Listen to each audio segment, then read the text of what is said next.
Profound का मतलब होता है गहरा, बहुत ही गंभीर। हर कोई रवि के विचार से इसलिए हैरान था क्योंकि इतनी कम उम्र में भी उसकी सोच इस मुद्दे पर काफी गहरी थी।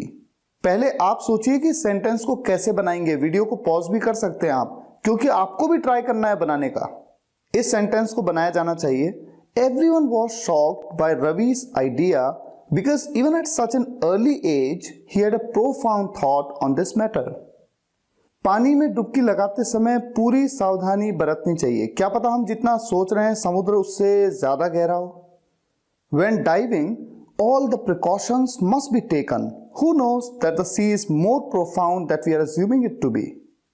When diving, जब हम डुबकी लगा रहे हैं, all the precautions must be taken, यानी कि सभी सावधानियों को बरतना चाहिए। Who knows, कौन जानता है that the sea is more profound than we are assuming it to be, यानी कि हम जितना सोच रहे हैं समुद्र उससे ज्यादा गहरा हो।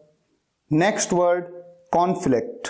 कॉन्फ्लिक्ट का मतलब होता है झगड़ा, लड़ाई या मुठभेड़। पुरानी हवेली की जमीन को लेकर दो भाइयों के बीच झगड़ा इतना बढ़ गया कि बात एक दूसरे की जान तक आ गई। The conflict between two brothers over a piece of land of an old mansion aggravated to such a level that the matter came to life. यहां पर हम aggravated की जगह पर increased वर्ड का भी यूज कर सकते हैं। चुनाव के दौरान दो गुटों के बीच बहुत ही भयंकर झगड़ा हुआ जिसमें पार्टी के कार्यकर्ता की मौत हो गई। During the elections, two groups had a horrible conflict in which one of the party workers died. Next word, prey. P-R-E-Y. इसका मतलब होता है शिकार। घास खा रहा हिरन, पानी पी रही भैंस या अपने आसपास के माहौल से अनजान कोई भी जानवर शेर या चीता के लिए एक बहुत ही आसान सा शिकार है। A deer grazing the grass, a buffalo drinking water, or any animal unaware of his surroundings is very easy prey for a lion or a cheetah. युवा पीढ़ी जो आसानी से बस में आ जाती है और अनपढ़ या अज्ञानी लोग नेताओं के लिए चुनाव के दौरान सबसे आसान शिकार होते हैं। The youth which is easily influenced and the uneducated or unaware people are the easiest prey for leaders during the elections. Next word, prestige. हर व्यक्ति की इज्जत होती है, प्रतिष्ठा होती है, मान सम्मान होता है, उसके लिए वर्ड यूज किया जाता है प्रेस्टीज। पैसा कमाने के साथ साथ हमें इस बात पर भी ध्यान रखना चाहिए कि पैसे से ज्यादा प्रतिष्ठा जरूरी होती है। Along with earning money, we should also take care of the fact that prestige is more important than money.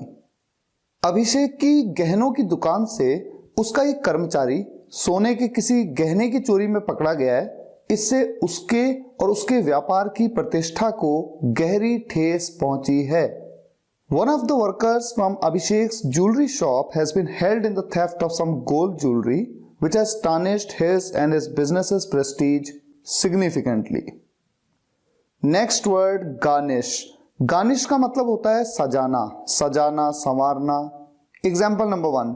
TV पर खाना बनाने वाले स्वाद के साथ साथ उसे सजाने पर भी अधिक ध्यान देते हैं। The people cooking on television focus on garnishing as well, along with cooking. किसी भी अच्छे होटल में खाने को बड़े अच्छे से सजा के दिया जाता है जिससे खाने वालों को आकर्षित किया जा सके। The food in a decent restaurant is garnished pretty well so that the people who are eating could be attracted. अगला वर्ड लेते हैं प्रोक्लेमेशन। प्रोक्लेमेशन का मतलब है ढिंडोरा या घोषणा, जैसे कोई ढिंडोरा पीटता है किसी बात का। जब तक कोई बात पूरी तरह से पक्की ना हो उसके बारे में ढिंडोरा नहीं पीटना चाहिए, क्योंकि अगर वैसा नहीं होता है तो सब मजाक उड़ाते हैं।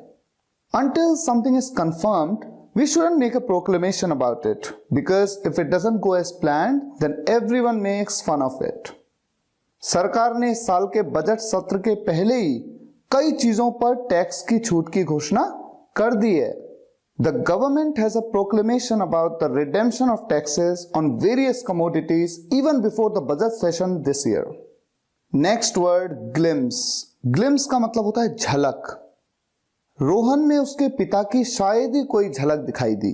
रोहन में उसके पिता की शायद ही कोई झलक दिखाई दी। In Rohan, Hardly his father's any glimpse could be seen. Mathura जाकर अगर भगवान श्री कृष्ण की एक झलक देखने को मिल जाए तो ये मेरा सौभाग्य होगा. Going to Mathura, if I get a chance to have a glimpse of Lord Krishna, it would be my good fortune. Next word, prominent. Prominent का मतलब होता है प्रख्यात या प्रसिद्ध, जो व्यक्ति बहुत पॉपुलर होता है, बहुत ही जानी मानी हस्ती होता है. हरीश साल्वे इस देश के बहुत ही जाने माने प्रख्यात वकील हैं जिन्होंने कई चर्चित केस जीते हैं. Harish Salve is one of the most prominent and well-known lawyers of this country who has won many popular cases. Sachin Tendulkar cricket जगत में एक बहुत ही प्रसिद्ध और प्रख्यात नाम है जो कि अरबों भारतीय दिलों पर राज करते हैं. Sachin Tendulkar is one of the most prominent and popular names in world cricket who rules the heart of billions of Indians. और आज का आखिरी वर्ड है केटर. केटर का मतलब होता है खाना खिलाना या खाने का प्रबंध करना, किसी भी चीज की किसी भी आवश्यकता की पूर्ति करना. अंजलि की शादी में उसके घर वालों ने बहुत ही अच्छे तरीके से मेहमानों के लिए खाने पीने का प्रबंध किया. इन Anjali's wedding, his family members made excellent catering arrangements for the guests. किसी भी मेहमान को अतिथि देवो भव के अनुसार खाना खिलाकर ही भेजा जाता है. According to the belief that the guests are God, a guest is definitely catered with a meal.